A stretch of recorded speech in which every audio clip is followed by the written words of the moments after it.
तो नमस्कार। मैं आज आ रखा हूँ जंतर मंतर पे। और आज आने का रीज़न ये है कि आज यहाँ पे एक प्रदर्शन चल रहा है, जिसमें डिमांड ये है कि उत्तराखंड को 5th शेड्यूल और ट्राइब का स्टेटस मिले। उसके जो लाभ होंगे वो ये होंगे कि रोजगार मिलेगा उत्तराखंड वासियों को, महिला सुरक्षा, भाषा एवं संस्कृति संरक्षण, परिसीमन, रोजगार के साथ साथ घर वापसी, जिसमें जल, जंगल, जमीन, ये सब उत्तराखंड वासियों को मिले। जिसको राजनीति बतानी अपनी वो यही आए, जिसको रोजगार चाहिए वो भी यही आए, इसके अलावा कोई रास्ता नहीं है। हमने सारे लोगों से, चाहे सुप्रीम कोर्ट के रिटायर्ड जज जो, सबसे कंसल्ट कर लिया है। उत्तराखंड के अलावा, 5th शेड्यूल के अलावा और कोई रास्ता नहीं है, कोई रास्ता नहीं बचता है। आप ये समझ लीजिए कि जौनसार की लड़की जौनसारी से शादी करती है, जौनसार का लड़का कहीं भी शादी कर लेता है। जौनसार की लड़की इसलिए बाहर शादी नहीं करती है क्योंकि उसको पता है उसके पास जो ट्राइब का अधिकार है वो उनके बच्चों के लिए क्या हो जाएगा जी, खत्म, क्या हो जाएगा, इसीलिए वो नहीं करती है। अगर हमें ट्राइब का दर्जा मिल जाता है तो हमारी बेटियां क्या बोलेंगी? हमारी बेटियां भी यही बोलेंगे कि अगर यू ट्राइब और दर्जा मैं मचू, अगर मैंने क्या नॉन ट्राइबल तक शादी करी तो मेरी यू जो ट्राइबल अधिकार जो छीन जालू, मतलब यार तो यही से ही आपका संस्कृति का संरक्षण हो जाता है। हो जाता नहीं हो जाता? तो बोलिए जी, इस लड़ाई का आज से हमने स्टार्ट कर दिया है। बोलिए बद्री विशाल की, गोलजू देवता की, केदारनाथ की, उत्तराखंड की, भारत माता की जय। धन्यवाद। और कोई बड़ा काम नहीं करना। एक पैम्फलेट आपको दिया, वो खुद पढ़िए, अपने लोगों को पढ़ाइए। हमारा YouTube चैनल है, हमारा Facebook है, उससे जानकारी इकट्ठी करिए, आसपास के लोगों से बोलिए। बस हम 4 साल का समय मांग रहे हैं, 4 साल में आपको ट्राइब स्टेटस। सिर्फ वर्तमान के बारे में ये बोलूंगा कि हमें अपना जो भविष्य है, जो इनकी बातों में हमें नजर आ रहा है, उसके बारे में हमें विचार करना पड़ेगा, सोचना पड़ेगा कि हाँ, यहाँ आज हम एक परदेशी के तौर पे रह रहे हैं। हमारा जो असली घर है वो हमारा उत्तराखंड है। उसके लिए रिवर्स माइग्रेशन के लिए जितना भी एक कानून है जो देश के लगभग 10 राज्यों में पहले से ही लागू है और देश के 4 राज्यों में 6ठी अनुसूची लागू है।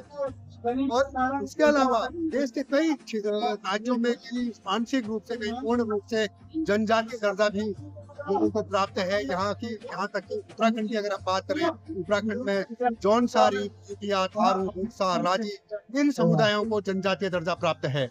इसीलिए उत्तराखंड एकता मंच उत्तराखंड के भी जो मूल वंशी हैं, जो गढ़वाली और कुमाऊनी, जो 2 बड़े समुदाय हैं, उनको जनजातीय दर्जा दिए जाने की मांग कर रहा है और उन पर्वतीय क्षेत्रों में 5वीं अनुसूची लगाई जाने की मांग कर रहे हैं।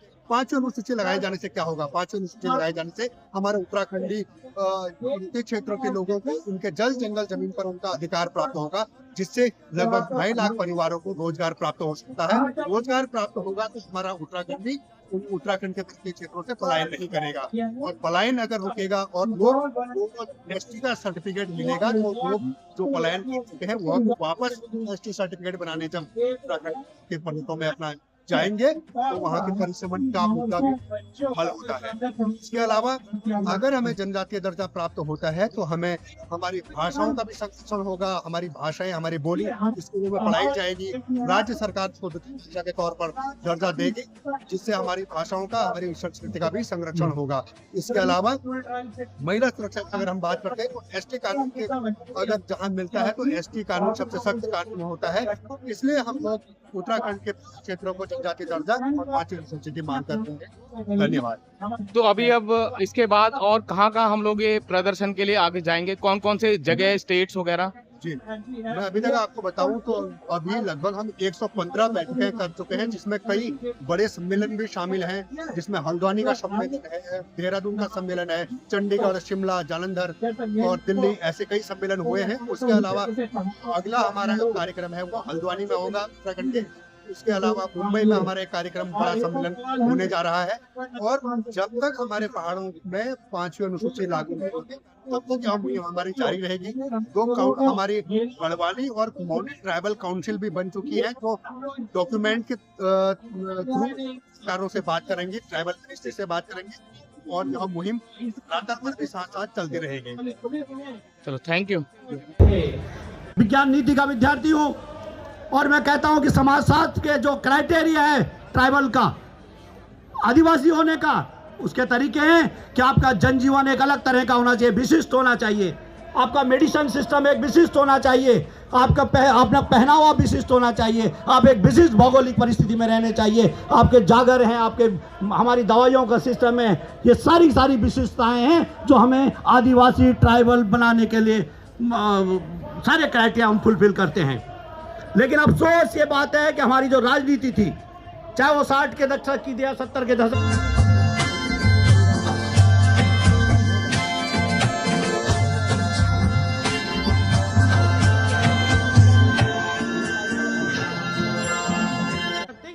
फिफ्थ शेड्यूल आपको सबसे पहले ट्राइबल का दर्जा देता है, यानी कि वो जो इलाका है वो ट्राइब के अंदर आ जाता है।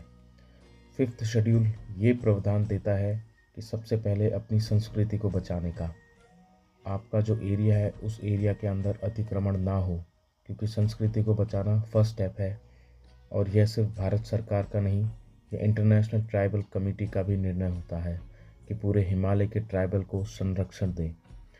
फिफ्थ शेड्यूल मिलते ही हमारा जल जंगल ज़मीन पर अधिकार हो जाता है, जिससे काफ़ी सारी एम्प्लॉयमेंट अपॉर्चुनिटीज़ बनेंगी, जैसे पत्थर निकालने का कॉन्ट्रैक्ट, रेत निकालने का, जड़ी बूटी निकालने का कॉन्ट्रैक्ट मिलता है और रिवर्स माइग्रेशन स्टार्ट होगा। साथ ही साथ सेंट्रल गवर्नमेंट की जॉब्स में भी 7.5% रिजर्वेशन भी मिलेगा स्टेट गवर्नमेंट जॉब्स के अलावा। और भी बहुत सारे पॉजिटिव पॉइंट्स हैं, वो आगे की जनसभाओं में डिस्कस करेंगे। तो मैं चाहूँगा कि सारे उत्तराखंडी लोग जो उत्तराखंड और उसकी संस्कृति से प्यार करते हैं, इस मुहिम के साथ जुड़िए और फिफ्थ शेड्यूल के लिए अपनी हिस्सेदारी दें। धन्यवाद।